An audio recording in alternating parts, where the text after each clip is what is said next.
quand on voit les performances que donne ce bot, ben, on se dit, mais jackpot, bingo, bingo, j'ai trouvé la combinaison gagnante, je vais devenir riche, ça va devenir c'est incroyable.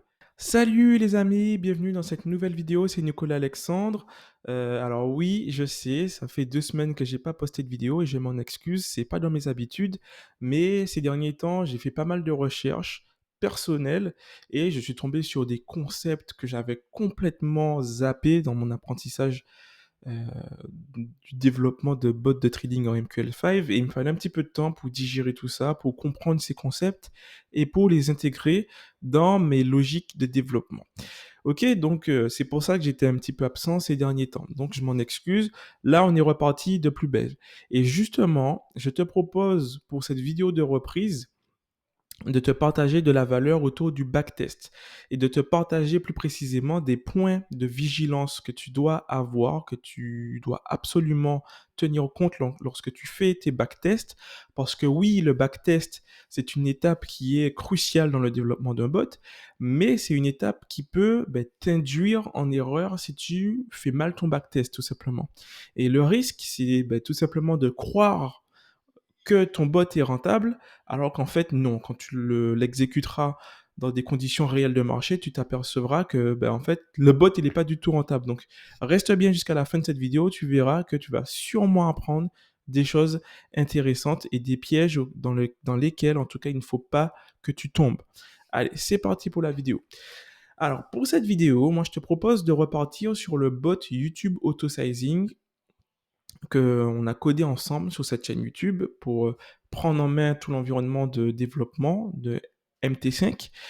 Et si tu n'as pas accès à ce fichier .mq5, je vais te le mettre à disposition dans la description et également dans la description, tu pourras retrouver une mini formation qui va t'apprendre à installer des scripts MQL5, en tout cas MQ5, sur ton terminal de trading. Donc n'hésite pas à aller checker cette ressource. Je ne vais pas refaire encore la même manip à chaque vidéo. La formation elle est disponible gratuitement dans la description. Ok, donc n'hésite pas à aller checker ça. Donc tu auras le bot plus la procédure d'installation. Alors, une fois que tu auras installé bot YouTube Auto-Sizing dans ton terminal, si tu ne l'as pas déjà fait, tu vas venir compiler le script. En compilant le script, tu as créé un exécutable .exe5 et on va tout bonnement aller récupérer cet exécutable dans le terminal MT5. Donc pour cela, il faut juste faire voir cadre stratégie. Donc une fois que tu auras cette... Alors là justement il me l'a enlevé, donc on va le remettre cadre stratégie, voilà. Tu vas venir sélectionner du coup le bot, donc auto sizing, juste ici. Et nous, pour cette vidéo, on va tester le bot sur l'euro USD et avec le time frame H1. Ok? Donc, une fois que ça c'est fait, moi je te propose de tester le bot de 2020 à 2025. Et on va choisir le modèle en fait de modélisation. Et c'est là où j'aimerais attirer ton attention parce que tu n'auras pas raté qu'il y a plusieurs modèles de modélisation justement. Mais moi, je vais en retenir deux. Deux principaux que moi j'utilise, c'est le 1 minute au HLC et les ticks réels qui sont basés sur les ticks qui se sont vraiment produits sur le marché. Moi, c'est les deux modélisations que j'utilise dans mes développements parce que voilà, c'est les deux qui sont les plus efficaces selon moi. C'est mon avis de la chose. Alors, quelle est la différence entre les deux? Le 1 minute au HLC, il aura une modélisation qui sera plus simple, mais qui sera moins précise. C'est une modélisation qui te permet d'aller plus vite dans l'exécution du backtest. Donc, c'est ça sa plus-value, c'est de gagner du temps. Mais son grand défaut, c'est que si tu descends en time frame, donc tu utilises des time frames beaucoup plus petits, en fait, c'est une modélisation qui va pas être très précise. Et c'est justement le point que l'on va voir aujourd'hui dans cette vidéo parce que dans bot YouTube Auto-Sizing, tu auras remarqué, alors je vais te remontrer le script juste ici, tu auras remarqué qu'on a des stop loss qui sont très serrés. Et comme on a des stop loss qui sont très serrés, ça veut dire que lorsqu'on rentre en position, en fait, il nous faut un maximum de précision. Donc la précision, elle peut se jouer sur 2 aspects de ton trading. C'est sur ton time frame d'intervention, donc c'est pour choper le signal que tu qui va te donner, le go pour ouvrir un trade, mais c'est également sur le placement des ordres. Plus tu as un SL et un TP serré en termes de pips, plus tu vas devoir avoir besoin de précision, dans ton exécution.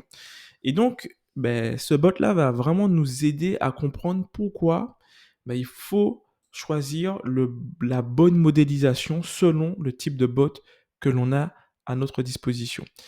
Donc, comme je t'ai expliqué, là, notre bot YouTube Auto-Sizing, il a un stop loss très serré, donc il a besoin de beaucoup de précision. Et moi, ce que je te propose, c'est de d'abord le tester sur du 1 minute au HLC qui, je te le rappelle, nous permet d'aller beaucoup plus vite dans l'exécution du backtest, mais qui du coup a une précision qui est très dégradée. Ok? Allez, on va lancer tout ça. On va faire démarrer le backtest. Voilà, la petite fenêtre, elle s'ouvre et on a notre backtest du coup qui s'exécute. Alors, ce que je te propose, c'est de faire une petite coupure et de te retrouver juste après quand quand le backtest il aura fini. Allez, à tout de suite. Voilà, donc le backtest, il est terminé. Donc, on peut voir que il s'est pas exécuté jusqu'à 2025 puisqu'il y a eu tellement de données qui ont été prises en compte que voilà, il a ses limites, malheureusement.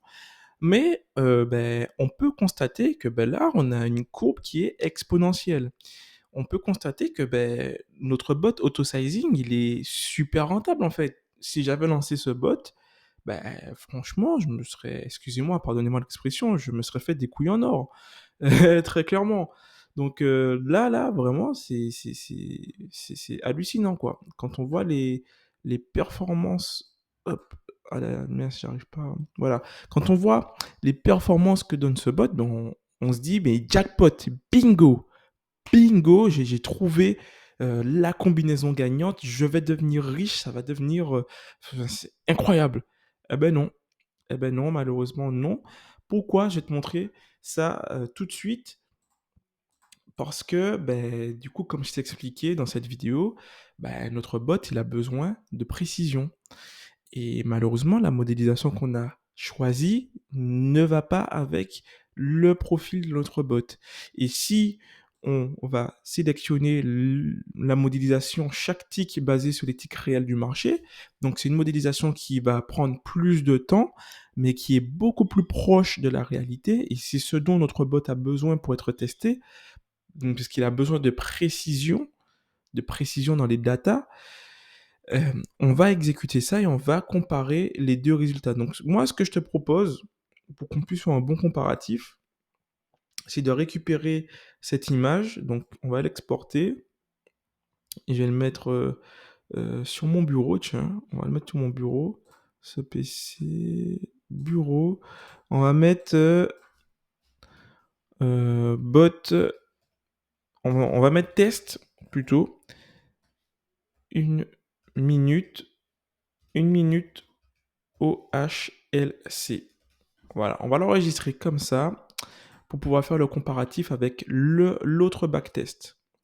Voilà, on l'a comme ça, c'est parfait. Allez, donc dans réglage, pardon, alors voilà, dans réglage, je vais sélectionner du coup la modélisation basée sur les ticks réels du marché et je vais lancer la simu.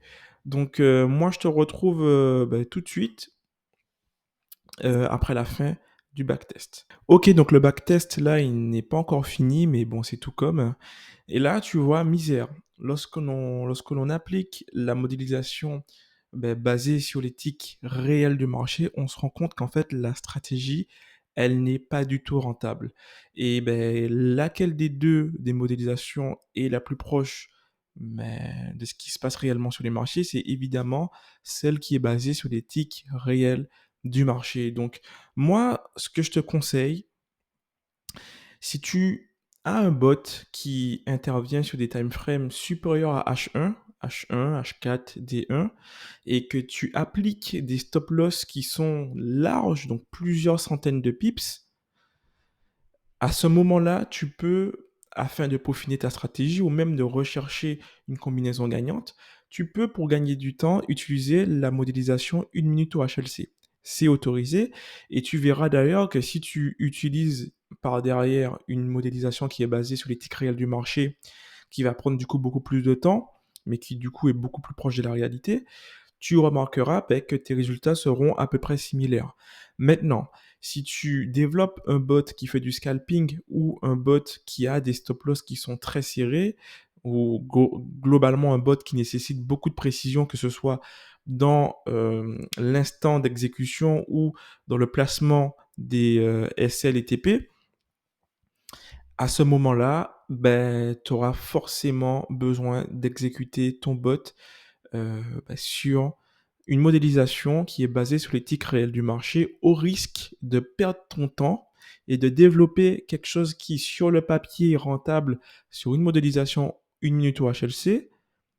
Mais du coup, quand tu passeras, comme on peut le constater là sous tes yeux, quand on passera sur une modélisation basée sur les tics réels du marché, c'est un résultat qui est très décevant et qui est à l'opposé de ce qu'on a eu précédemment. Donc, je peux te remontrer un petit peu la courbe que l'on a eue, tu vois, c'est l'opposé, quoi. C'est l'opposé. D'un côté, on a une courbe qui ne fait que décroître de façon exponentielle. Et là, dans la modélisation qui n'était pas du tout précise, on a une courbe qui croît avec le temps. Donc voilà, j'espère que ça t'a plu, j'espère que tu as appris des choses dans cette vidéo. N'oublie pas que le bot est disponible dans la description. Également, tu pourras y retrouver une formation qui va te permettre de pouvoir installer ce bot et toi-même aussi, pourquoi pas réaliser tes propres backtests en prenant en compte le point de mise en garde que j'ai exposé dans cette vidéo. Sur ce, n'hésite pas à me suivre également sur mon canal Telegram. Là-bas, je poste pas mal de petites choses, des petits audios, mes pensées, mes trouvailles, etc. Bref, il y a du contenu exclusif où on est un peu plus proche. N'hésite pas à aller checker. Et puis moi, je te dis à la prochaine pour une nouvelle vidéo. C'était Nicolas Alexandre.